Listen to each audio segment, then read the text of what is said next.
बिस्मिल्लाहिर्रहमानिर्रहीम। अस्सलामुअलैकुम। मैं हूं आपका वर्चुअल टीचर मोहम्मद नदीम इकबाल और आज हम जा रहे हैं वर्चुअल क्लास लेने जिसमें class 10th math chapter number 2 exercise 2.1 solve करेंगे।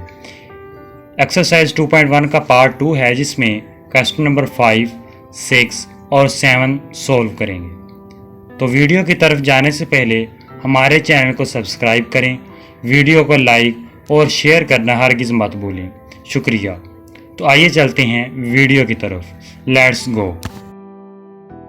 सबसे पहले अब हम क्वेश्चन नंबर 5 सॉल्व करने जा रहे हैं जिसमें वो कहता है प्रूव डैट कि साबित करें C square is equal to A square into 1 plus M square. यानी अब हमने इस टर्म को प्रूव करना है और साथ ही वो कहता है कि रूट्स आर इक्वल, के रूट्स इक्वल हैं, जिसका ये मतलब है कि हमने डिस्क्रिमिनेंट का फार्मूला अप्लाई करना है जो कि 0 के इक्वल होगा। तो सबसे पहले उन्होंने जो दी गई इक्वेशन है इसे हम स्टैंडर्ड क्वाड्रेटिक इक्वेशन में तोड़ देंगे। तो उसके लिए सबसे पहले हम एम एक्स प्लस सी का होल स्क्वायर जो है इसे ए प्लस बी का होल का स्क्वायर जो है वो फार्मूला ओपन करेंगे, यानी फर्स्ट टर्म का स्क्वायर प्लस सेकंड टर्म का स्क्वायर प्लस 2 फार्मूले का first term into second term. तो ये बन जाएगा X square plus M X का होल का स्क्वायर प्लस सी स्क्वायर और प्लस 2 फार्मूले का M X into C is equal to A square. तो अब हमने स्क्वायर जो है वो अप्लाई कर देने हैं। तो ये बन जाएगा X square plus M square X square और plus C square plus 2mcx is equal to A square. अब दी गई इक्वेशन में पहली 2 टर्म में से एक्स स्क्वायर हम कॉमन ले लेते हैं। तो जब हम एक्स स्क्वायर कॉमन लेंगे तो हमारे पास बच जाएगा बाकी 1 प्लस एम स्क्वायर। यानी जब हमने एक्स स्क्वायर कॉमन लिया तो हमारे पास बच गया 1 प्लस एम स्क्वायर। और इसी तरह हमने तीसरी टर्म को भी जो है वो तरतीब से लिखा और लिख दिया x इंटू 2mc, उसमें x कॉमन ले लिया और जो कांस्टेंट है वो हमने तीसरे दर्जे पर लिख दिया और ए स्क्वायर को भी हम लेफ्ट हैंड साइड पर उठा कर ले आए। तो ये बन गया C square minus A square is equal to 0। तो ये स्टैंडर्ड क्वाड्रेटिक इक्वेशन बन चुकी है, लेकिन अब हम इसे तरतीब से पहले लिख लेते हैं। तो ये बन गया 1 plus M square into X square plus 2mc into X plus C square minus A square is equal to 0। तो ये स्टैंडर्ड क्वाड्रेटिक इक्वेशन में तब्दील हो चुकी है। तो अब हम इसकी इनमें से वैल्यूज निकाल सकते हैं, ए की भी, बी की भी, सी की भी। तो एक्स स्क्वायर के कोएफिशिएंट 1 प्लस एम स्क्वायर को हमने ए के बराबर लिख लिया। इसी तरह एक्स के कोएफिशिएंट को 2mc के बराबर, बी के बराबर लिख लिया 2mc को। और इसी तरह constant C square minus A square सी के बराबर हमने लिख लिया। और उसके बाद हम जैसा कि उन्होंने बताया था कि रूट्स आर इक्वल, तो अब हम यानी डिस्क्रिमिनेंट को 0 के इक्वल लिख सकते हैं। डिस्क्रिमिनेंट का मतलब B square minus 4ac is equal to 0, जिसमें ए बी सी की वैल्यू हम पुट करेंगे और हम आंसर ये प्रूव कर देंगे कि C square is equal to A square into 1 plus M square. तो अब हमने B square minus 4ac is equal to 0 लिखा और उसमें ए की वैल्यू यानी 1 प्लस एम स्क्वायर, बी की वैल्यू 2mc और इसी तरह सी की value C square minus A square हमने इस फार्मूले में पुट कर दिया। तो जी बी की जगह हमने लिखा 2mc, तो ये बन गया 2mc का होल स्क्वायर माइनस 4, ए की जगह 1 प्लस एम स्क्वायर और इसी तरह सी की जगह C square minus A square is equal to 0। तो अब हम 2mc का होल का स्क्वायर है तो हम ये जो स्क्वायर है ये तीनों टर्म्स पर अप्लाई होगा, यानी 2 का जब स्क्वायर लेंगे तो वो 4 हो जाएगा, इसी तरह m स्क्वायर हो जाएगा और इसी तरह c का स्क्वायर हो जाएगा और -4 और 1 प्लस एम स्क्वायर और सी स्क्वायर माइनस ए स्क्वायर हमने मल्टीप्लाई किया। तो सबसे पहले फर्स्ट टर्म यानी 1 जो है वो सी स्क्वायर माइनस ए स्क्वायर के साथ मल्टीप्लाई होगी और उसके बाद एम स्क्वायर जो है वो सी स्क्वायर माइनस ए स्क्वायर के साथ मल्टीप्लाई होगा और उसके बाद -4 जो है वो इन चारों टर्म के साथ मल्टीप्लाई होगा और हमारे पास जो टर्म बची है उसमें से 4m² c² और -4m² c² आपस में कैंसिल आउट हो सकते हैं, तो हमने इनको आपस में कैंसिल आउट कर दिया।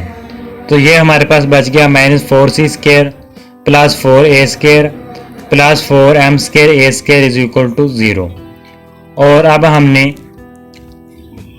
4a² जो है वो 2 टर्म में से कॉमन ले लिया, दूसरी 2 टर्म में से, तो हमारे पास बच गया 1 + m²। और -4c² जो था वो हमने राइट हैंड साइड पर ले गया, तो वो बन गया +4c²। इसके बाद लेफ्ट हैंड साइड पर मौजूद राइट हैंड साइड पर मौजूद 4 को हम राइट हैंड साइड पर जब लेकर आए तो वो डिवाइड हुआ और जिससे 4 कैंसिल हो गया, तो हमारे पास बच गया a² × 1 + m²। तो अब हमने इसे तरतीब से लिखा, तो लिखा c² = a² × 1 + m²। तो यही हमने प्रूव करना था, c² = a² × 1 + m², जो कि हमारा प्रूव हो चुका है। तो इस सवाल में हमने सिर्फ एक ही तरीका अप्लाई किया है। तो उन्होंने कहा था कि रूट्स आर इक्वल, तो हमने डिस्क्रिमिनेंट को 0 के इक्वल लिखा और डिस्क्रिमिनेंट का फार्मूला लिखा और उसमें a, b और c की वैल्यूज़ पुट की और यह प्रूव कर दिया कि c² = a² × 1 + m²। अब इसी तरह क्वेश्चन नंबर 6 और 7 हैं और उसे भी हम इसी तरीके से सॉल्व करेंगे। तो इस तरह हमारा क्वेश्चन नंबर 5 कंप्लीट हुआ।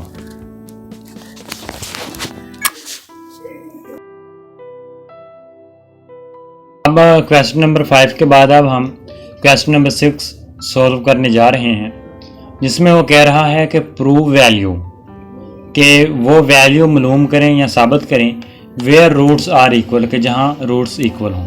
तो ये पिछले सवाल से भी बहुत आसान है, किसमें भी हमने a, b और c की सबसे पहले वैल्यूज़ मालूम करनी है, उसके बाद डिस्क्रिमिनेंट को 0 के इक्वल पुट करना है और उसमें से 2 वैल्यूज़ हासिल होंगी जो कि हमारा मतलूबा जो है वो आंसर होगा। तो जी सबसे पहले उन्होंने इक्वेशन दी है mx + c का होल स्क्वायर = -4ax = 0। जैसा कि अब आपको तजर्बा हो ही चुका होगा कि जहाँ 2 टर्म्स का स्क्वायर हो उसे हम a + b का होल का स्क्वायर का फार्मूला जो है वो ओपन कर देते हैं, यानी फर्स्ट टर्म का स्क्वायर प्लस सेकंड टर्म का स्क्वायर प्लस 2 फार्मूले का first term into second term. ये तकरीबन अब हम सैकड़ों मरतबा यूज़ कर चुके हैं और इसका सैकड़ों मरतबा यूज़ होगा। तो अब हमने उसी तरह mx का होल का स्क्वायर लिया, यानी फर्स्ट टर्म का square plus second term c का होल का स्क्वायर प्लस 2 फार्मूले का फर्स्ट टर्म mx और सेकंड टर्म c जो है वो हमने पुट कर दी और इसके बाद -4ax = 0 लिख दिया। उसके बाद हमने mx का जब स्क्वायर लिया तो वो बन गया m² x² और प्लस c² और इसी तरह 2 जो है वो mx और c के साथ जब मल्टीप्लाई हुआ तो ये बन गया +2mcx और फिर हमने लिख दिया -4ax = 0। तो अब हम देख सकते हैं कि सबसे पहले हम x² के जो हैं वो टर्म्स अलहदा करेंगे, उसके बाद x के टर्म्स लिखेंगे और उसके बाद जो है वो कांस्टेंट लिखेंगे। तो जो हमने x² कॉमन लिया तो हमारे पास बच गया m² और उसके बाद +c² प्लस x कॉमन ले लिया तो आखिर 2 टर्म में से जब x कॉमन लिया तो हमारे पास बच गया 2mc - 4a, ठीक है, = 0। तो अब हम इसे तरतीब से लिख लेते हैं कि सबसे पहले x² के टर्म्स लिखी, उसके बाद x की टर्म लिखी और उसके बाद हमने कांस्टेंट लिखी ताकि स्टैंडर्ड क्वाड्रेटिक इक्वेशन बन जाए। अब ये हमारे पास स्टैंडर्ड क्वाड्रेटिक इक्वेशन बन चुकी है। तो अब हम इसमें से a की वैल्यू, b की वैल्यू और c की वैल्यू आसानी निकाल सकते हैं। जैसा कि हम जानते हैं x² का कोएफिशिएंट a के बराबर, x का कोएफिशिएंट b के बराबर और बाकी जो भी बच जाए यानी c जो है कांस्टेंट जो है वो c के बराबर होता है। और इस तरह हमारे पास a, b और c की वैल्यूज़ आ गई, यानी a = m², b = 2mc - 4a और इसी तरह c = c²। तो अब हमने डिस्क्रिमिनेंट को यानी b² - 4ac के फार्मूले को 0 के इक्वल लिख दिया क्योंकि उन्होंने बताया था कि रूट्स आर इक्वल। और अब हमने इस फार्मूले में a की वैल्यू, b की वैल्यू और c की वैल्यू पुट कर दी। तो ये बन गया 2mc - 4a का होल का स्क्वायर -4a की वैल्यू m² और c की वैल्यू c² पुट कर दी = 0। तो अब हम देख सकते हैं कि यहाँ भी उसी तरह a माइनस बी का होल का स्क्वायर जो है वो बन रहा है और हम इसे ओपन कर लेंगे। यानी फर्स्ट टर्म 2mc का होल का square plus second term 4a का होल स्क्वायर माइनस 2 फार्मूले का फर्स्ट टर्म 2mc और सेकंड टर्म 4a, और इसी तरह बाकी जो हमारे पास बच गया था minus 4m square C square is equal to 0। तो अब हमने 2mc का जब स्क्वायर लिया तो वो बन गया 4m स्क्वायर सी स्क्वायर, और इसी तरह 4a का जब स्क्वायर लिया तो वो बन गया 16a स्क्वायर, और इसी तरह जब 2mc और 4a मल्टीप्लाई किया तो वो बन गया -16mca, और बाकी जो हमारे पास बच गया -4m square C square is equal to 0। अब -4m स्क्वायर सी स्क्वायर और +4m square C square cancel out हो गए, तो हमारे पास बच गया 16a square -16mca is equal to 0। इन टू टर्म में से हमने 16a कॉमन ले लिया तो हमारे पास बच गया a minus mc is equal to 0। अब हमारे पास ये टू टर्म जो है वो आपस में मल्टीप्लाई हो रही हैं जो कि 0 के इक्वल हैं, तो हम इन दोनों टर्म्स को अलग-अलग 0 के इक्वल लिख लेंगे और उनमें से a की दो वैल्यूज़ हासिल कर लेंगे। सबसे पहले 16a को हमने 0 के इक्वल लिखा, तो उसके बाद 16 हमारे पास यहाँ पर मल्टीप्लाई हो रहा है तो दूसरी जानब जाकर डिवाइड हो जाएगा, तो ये हो जाएगा a इज इक्वल टू 0/16, जिसको 0/16 हमारे पास 0 होता है, तो यानी a की वैल्यू हमारे पास 1 जो है वो 0 के इक्वल आ गई। इस तरह अब हमने a माइनस mc को भी 0 के इक्वल लिख लिया, और माइनस mc को राइट हैंड साइड पर जब लेकर गए तो वो बन गया +mc, a is equal to mc, जो कि हमारी a की दूसरी वैल्यू है। तो a इज इक्वल टू 0 हमने छोड़ दिया और हमने लिख लिया a is equal to mc, जो कि हमारा मतलूबा आंसर है। अब हमने देखा कि इस फार्मूले में सिर्फ हमने एक ही काम किया है कि हमने b स्क्वायर माइनस 4ac को 0 के इक्वल पुट किया है और उसमें a b c की वैल्यूज़ पुट की और हमारा आंसर जो है वो आ गया। इस तरह हमने क्वेश्चन नंबर 6 सोल्व किया। अब इसके बाद अब हम क्वेश्चन नंबर 7 जो है वो सोल्व करेंगे। ये बहुत ही आसान था, इसी तरह क्वेश्चन नंबर 7 भी सोल्व होगा। अब आपने देख लिया है कि इसमें कोई भी कन्फ्यूज़न वाली बात है ही नहीं, सिंपल काम है कि हमने फार्मूला लिखा और उसमें a b और c की वैल्यूज़ पुट की और उसमें से a की वैल्यू जो है वो हमने निकाल ली। तो अब हम क्वेश्चन नंबर 7 जो है वो सोल्व करते हैं।